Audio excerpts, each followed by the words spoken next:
vamos advogar também para aquela pessoa que comprou, arrematou o imóvel no leilão e quer emissão da posse, quer desocupar.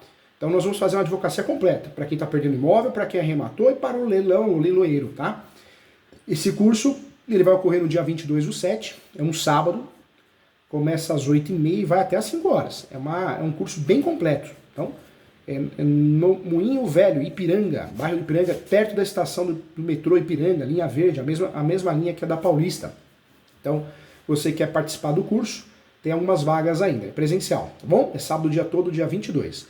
Quero também deixar claro aqui que a pós de contratos, a pós direito notarial e registral, a pós direito imobiliário e a pós direito civil estão com vagas abertas, matrículas abertas, novas turmas, né? Então você quer fazer pós, é 958,80, entra lá no site, é www.portaleso.com.br, Portal ESO.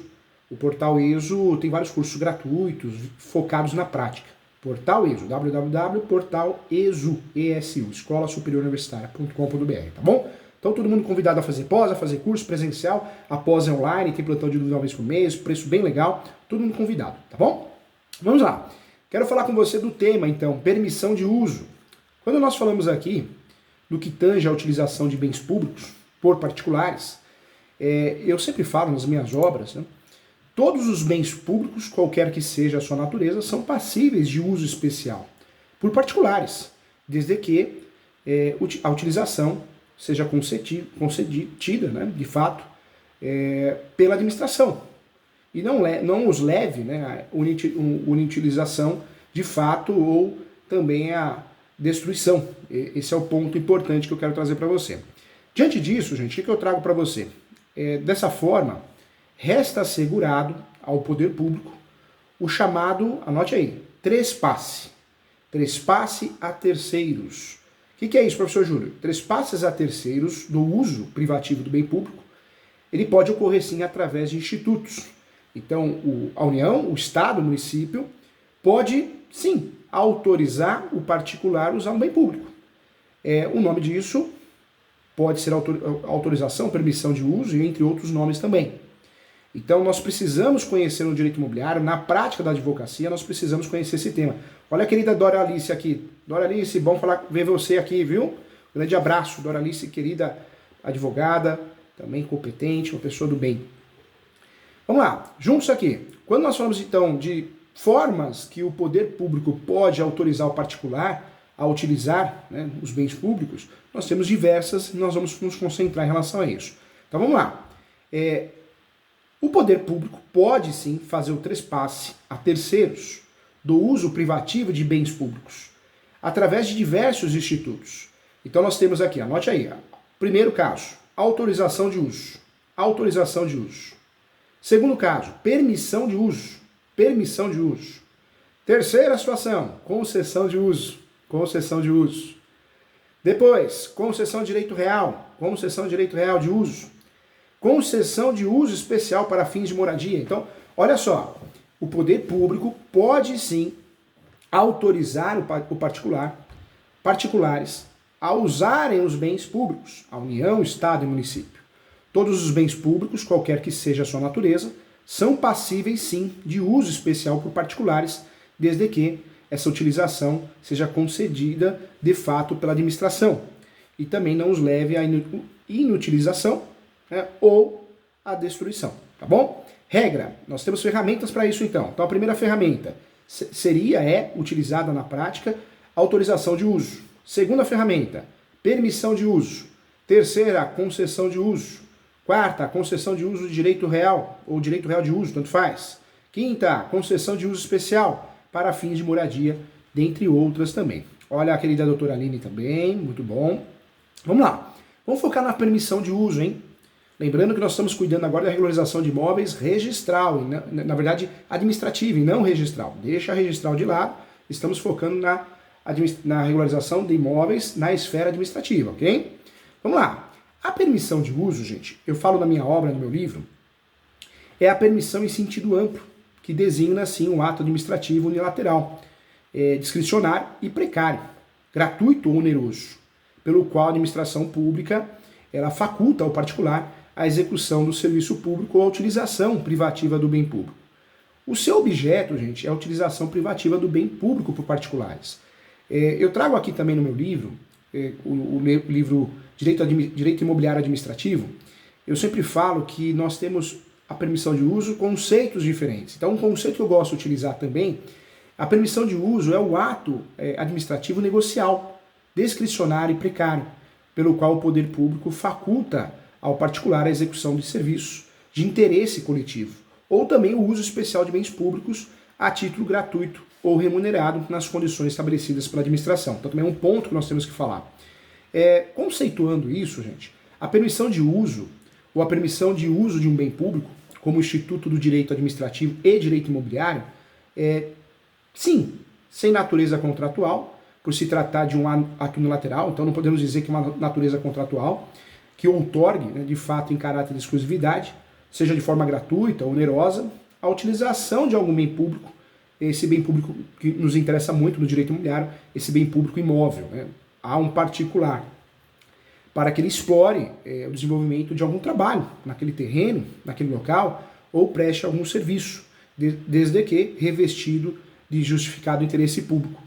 Então, de fato, a doutrina entende que não podemos chamar de contrato, não sendo contrato, porque tem natureza de ato administrativo. Esse é o entendimento, inclusive, de diversos doutrinadores, entre eles Eli Lopes Meirelles, também tem um doutrinador que pensa dessa forma também, o Diogo Ferreira Moreira. Então nós temos vários doutrinadores que pensam dessa forma. O regime permissional, ele é menos rígido, claro, na permissão de uso.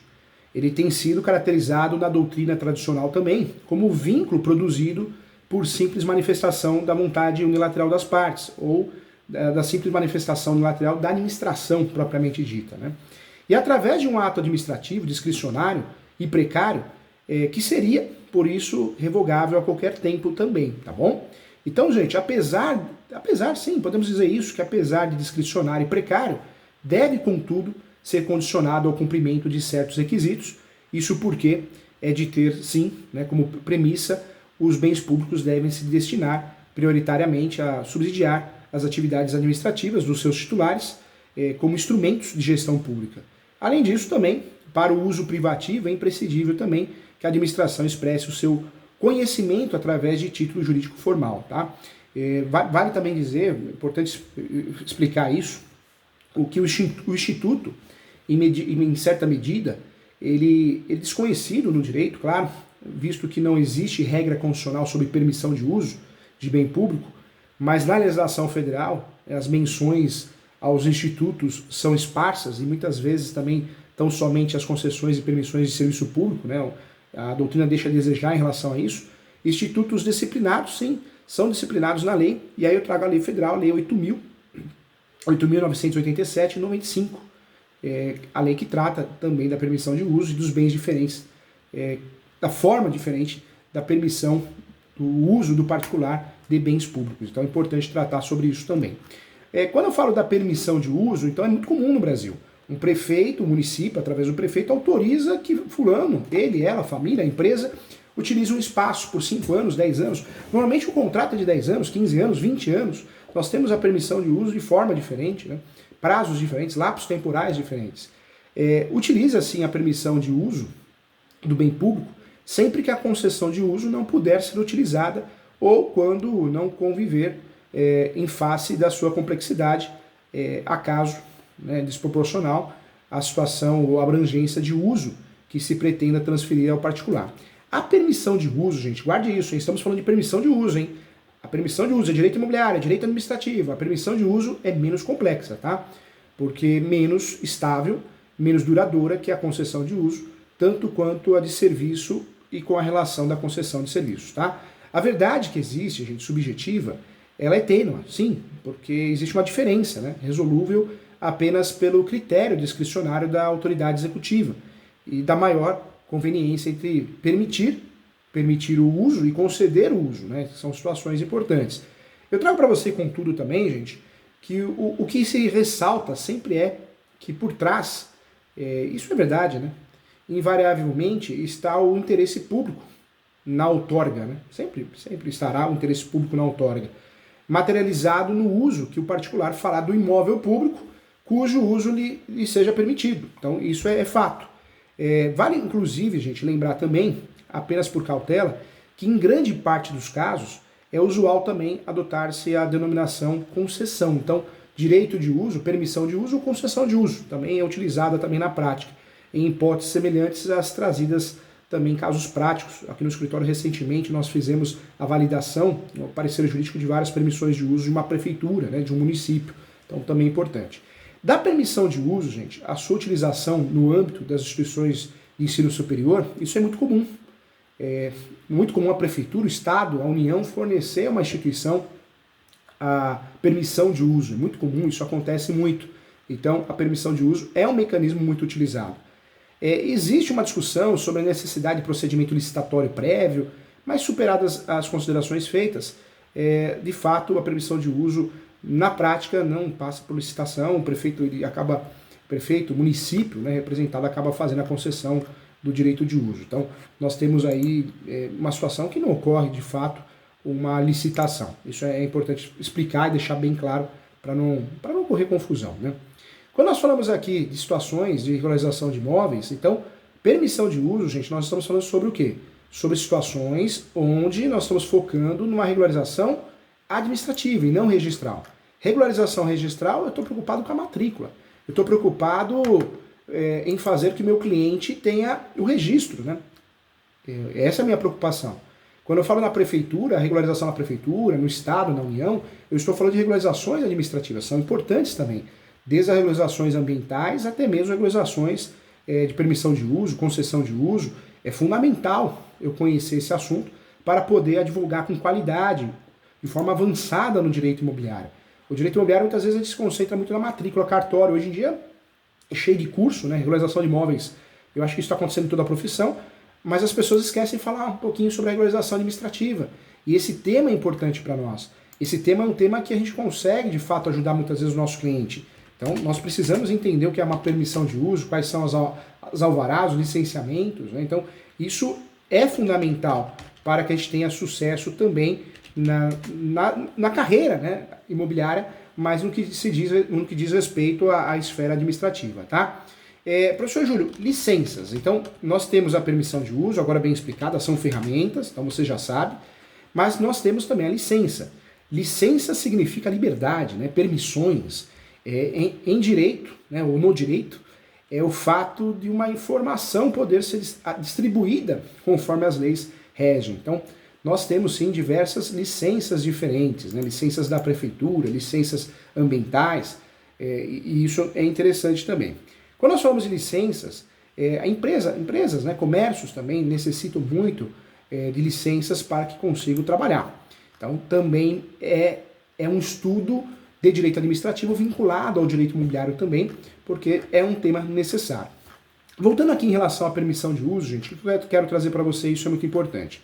Nós temos, então, ferramentas, institutos que são utilizados, ferramentas, onde o poder público, a administração pública, autoriza o particular a usar um bem, seja um bem móvel ou imóvel. Para nós que somos especialistas em direito imobiliário, interessa muito, muito importante o estudo dos imóveis. A permissão de uso é uma delas. Nós já falamos aqui, existem várias ferramentas que podem ser utilizadas que assegura o poder judiciário, o poder público, né, não só o judiciário, o poder público, que é o gênero de várias espécies, o trespasse a terceiros de uso privativo de bens públicos, através de dos institutos. Nós falamos aqui da permissão de uso, também podemos dizer que a permissão de uso ou autorização de uso é a mesma coisa, alguns doutrinadores dizem que não, mas temos essas duas classificações como ferramentas. A concessão de uso, a concessão de direito real de uso e a concessão de uso especial para fins de moradia, tá? Então, explicamos aqui de forma adequada como que funciona isso, o porquê. Eu trago para você também outro ponto importante, a concessão de serviço público e a concessão de uso de bem público, a manifestação mais simples e superficial de diferenciação entre uma concessão de serviço público e a concessão de uso de bem público refere sim ao objeto sobre o qual versam, traduzindo de forma bem didática, nas próprias denominações, o objeto é um interesse. o interesse da forma também que será utilizado esse bem público, o uso do bem público. A diferença entre os institutos é muito mais extensa, né? Talvez a ponto de inviabilizar a recondução de ambas a único gênero. Não posso falar que é o único gênero. A concessão, gente, de serviço público a um particular que passa a atuar por conta e risco próprios, né, na acepção indireta, é uma situação. Quando nós falamos da concessão de serviço público, portanto, a concessão de serviço público conduz uma alternativa organizacional, para ficar claro, uma alternativa organizacional de gestão para a prestação dos serviços públicos fundadas na concepção de associação entre interesse público e iniciativa privada, para que seja atendida, né, ou para que ocorra atendimento a necessidades coletivas de grande relevância. A grande diferença é que na concessão de uso de bem público, eu tenho um outro objetivo, uma outra finalidade, um outro escopo. Quando eu falo da concessão de uso, eu estou falando de uma outra situação. A concessão de uso do bem público, ela consiste na atribuição temporária a um particular, temporária, 5 anos, 10 anos, 15 anos, 20 anos, a um particular do direito, né, de uso. Eu Estado, eu União, município, passo para um particular o direito de uso sobre a minha propriedade, uma iniciativa privada. Fato que isso pode ser para um atendimento público, coletivo ou não, né? Tem gente que o prefeito faz uma concessão de uso para uma oficina, para uma fábrica, talvez pensando em gerar emprego, né? Talvez na cidade, tem isso também. Na prática também acontece muita coisa errada, né? Alguém faz uma concessão de uso por outros interesses, mas vamos deixar para lá. A concessão de uso de bem público, gente, ela consiste na atribuição temporária a um particular de direito de uso e fruição também, exclusivos de certos bens públicos. Essa transferência, gente, tanto pode ser feita, né, pode fazer-se para que o particular possa se valer do bem para a satisfação dos seus interesses próprios, de forma, eu diria, egoísticos, né, como também poderá proporcionar exploração empresarial, que é o sentido de gerar emprego, como eu falei aqui. Isso é muito comum, com o desenvolvimento de atividades econômicas lucrativas em face de terceiros. De modo genérico, o que eu trago para você? A concessão de uso de bem, né, bem público, não exige necessariamente a instrumentalização do bem objeto da concessão para a realização do interesse público. Ainda que tal não passa, né, de ser excluído de modo absoluto, assim, gente, é possível que a concessão de uso recaia assim sobre bens ociosos para a administração, que é a concessão do uso em virtude de um bem que está abandonado. Então, pode o Estado, o município, fazer o quê? Fazer a concessão de uso porque o imóvel está abandonado, sob risco de invasão, né? Então, isso também é comum, tá? Então, é importante também. Vamos lá, olha só, deixa eu cumprimentar a turma aqui, né? Muito legal, muito feliz, ó. Quanta gente, hein, gente? Olha o Felipe aqui, melhor professor que já vi na história. Ô, Felipe, um beijão, um abração pra você, muito obrigado. Querido Felipe, essa aula é legal, né, gente? A gente fala de regularização de imóveis, a gente só sabe falar de registro, e não é isso, é muito mais, né? É muito mais complexo, né? Legal. Muita gente aqui, hein? Quero cumprimentar a todos, tá? Até alguém que eu tenha esquecido, o Mauro, grande bom dia. Da Nádia, doutora da Nádia, meu grande professor, o Fábio já tinha falado aqui, Cristiano, professora síndica, já respondi, que legal.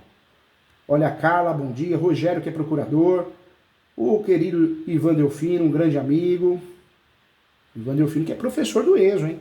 Ivan, bola, outras palestras, outros webinários, ensina o povo aí, Ivan, você tem muito conhecimento, passa pro pessoal, o ESO está à sua disposição, viu? Enquanto eu estiver na coordenação, quando você quiser fazer webinário, palestra, tá autorizadíssimo, tá bom? Já colocou no canal, Rio Grande do Sul, hein? Um abraço. Clarissa, que legal, Clarissa, grande abraço. Doutora Clarissa. Olha a escrevente Lília, que legal. A Lilian, que bacana. A Kátia, a Carol. O Johannes está aqui também. Professor Gabriel. Olha o Sabag aqui também, querido professor Sabag, que legal. Bacana. Não sabíamos disso e acabamos perdendo a casa. É porque a concessão de uso, às vezes a pessoa acha que é dona, né? Ah, a prefeitura me deu, e não é que deu, ela fez a concessão de uso. Aí você reforma, faz benfeitorias e pede. E perde mesmo, né? Entramos com o pedido de reintegração de posse, porém não temos nenhuma notícia desse processo. Legal. Olha a Doralice, querida Doralice que está aqui. Bacana, gente. Muito legal. As melhores pós do Brasil. Ei, Delfino, obrigado. Verdade. Conta com você também, Delfino. Você já é professor da casa, hein? Ele professor Delfino. Rodrigo. Que legal, gente. Muita gente. Então, legal. Então, a aula de hoje, falamos sobre permissão de uso para utilização no âmbito de instituições superiores também. É um assunto importante, né, na aula de hoje. Fico muito feliz que você tenha ganhado conhecimento sobre esse assunto. É um assunto que merece aprofundamento. Vamos fazer, sim, outras aulas com esse tema, podendo aprofundar mais, tá bom? Mas legal. Tem que saber o que é permissão de uso e agora você sabe, hein? Vamos ver aqui na TV Cresce como nós estamos aqui. Se tem perguntas, sempre tem. Vamos ver. Michael, Marcelo. Michael pergunta aqui, professor, posso converter o uso capião constitucional em extraordinário? Pode sim, pode converter. A Monique Cruz, estudiosa, sempre está aqui, hein? Bom dia, professor, sou a Deise, de São Paulo, bacharel em Direito e em todo caso que constrói de boa fé, o juiz manda indenizar? Tem que analisar direitinho, Deise. Normalmente sim, indenização das benfeitorias, mas precisa analisar porque na locação, se eu não aviso o locador, incorpora o bem, né? Então, qual a situação? A Monique Cruz pergunta aqui, herdeiros que querem vender através de uma cessão de direitos hereditários, nesse caso precisa recolher ITCMD? Existe sim o entendimento que sim, tá bom? Existe o entendimento que sim, mas existe uma discussão muito grande sobre isso. Locador que paga imposto sobre os rendimentos do aluguel, como funciona? Isso tem que ter uma cláusula com previsão legal, dentro do contrato de locação. Compromisso ético e eficiência, professor, os registros públicos em cartório de registro de imóveis quando é objeto de fraude e violação. A lei imperativa e insanável. Deve ser noticiado ao Ministério Público? Deve sim. A Francisca, bom dia, professor, tudo bem? Não sou advogado, sou leiga nesse assunto. Estamos com processos capião e o juiz do imóvel está dificultando o processo. Acontece sim. Complicado. Legal, vamos ver a TV Cresce aqui. Tem perguntas? O Giba vai me liberar perguntas aqui. Vamos lá. Tem. O Carlos Danilo. Eu sou comprador e quero comprar um imóvel em Praia Grande, né? PG deve ser Praia Grande. A comissão do corretor é o comprador ou vendedor. O corretor de imóveis tem que pagar o corretor quem o contrata. Essa é a regra do jogo. Tá bom? Legal. O Pedro Natal, professor, quero fazer a pós, porém não sou advogado. Sendo corretor, pode fazer? Pode, tem muitos corretores, tem engenheiro, tem investidores, donos de imobiliária. Então faz sim. A pós de direito imobiliário é fantástica, ela é bem didática, ela é prática, focada na prática. Para os advogados, a pós civil também sou suspeito a falar, hein? Entra no Portal ESO, www.portaleso.com.br. E fora que o valor, gente, 958 por uma pós, não é o valor da mensalidade, é da pós inteira, 12 meses, é muito conhecimento, com muita qualidade, né? Plantão de uma vez por mês, online, e é um valor muito baixo. Você faz curso bobo de regularização de imóveis. Hoje em dia tem professores e tem vendedores de curso. O que tem de vendedor de curso, gente, que nem faz o que ele fala, né? Grandes honorários de advocacia, você vai ver, ela não atingiu os grandes honorários, então é muita gente vendendo. Respeito, cada um faz o que quer, quem sou eu para falar, mas você joga dinheiro fora, né? Como que eu vou te ensinar a matar um dragão se eu mesmo não matei nenhum dragão, né? Luiz Antônio Finger, bom dia, professor, bom dia a todos. Em vez de tutela antecipada, ainda existem situações em que se utiliza a cautelar inominada, sendo deferida a antecipação da tutela, extingue o direito de a cautelar? O CPC ficou muito didático nesse sentido. Nós temos as tutelas provisórias. Abaixo das tutelas provisórias, temos a tutela de urgência e a tutela de evidência. Tutela de urgência, nós temos a tutela antecipada e a medida cautelar. Então dá para usar inominada sim. Na verdade ela é puramente inominada, né? Em regra. Legal. Mais um curso, mais uma aula. Parabéns para você. Um grande abraço. Obrigado ao pessoal da TV Cresce, que está inscrito no canal. Você que não se inscreveu no meu canal, se inscreva. Vai lá no meu canal, Professor Júlio César Sanches, no meu canal no YouTube. Se inscreva no meu canal. Venha fazer pós-graduação comigo. www.portaleso.com.br. Quem quiser marcar mentoria, consultas, anota o WhatsApp aí do escritório, 11 DDD 97685 3891, ou telefone fixo, 11 2061 5649, tá bom? Marca a consulta, marca a mentoria, estou à disposição sim para te ajudar. Quem tiver interesse também, leia meus livros. Direito Imobiliário de AZ, Direito Civil, Manual Doutrinário e Jurisprudencial, Uso Capião, Contratos, Prática em Direito Civil, entre outros também. Entra no site da Editora Mizuno. Eu preciso ter uma parceria com a Editora Mizuno porque os meus livros são bem feitos, né, pela editora, desde a qualidade de papel, capa, e o preço muito bom. Para mim, eu fico preocupado sempre com isso. Eu quero sempre que seja acessível ao meu leitor, ao meu aluno, tá bom? Gente, muito obrigado. Até a próxima aula.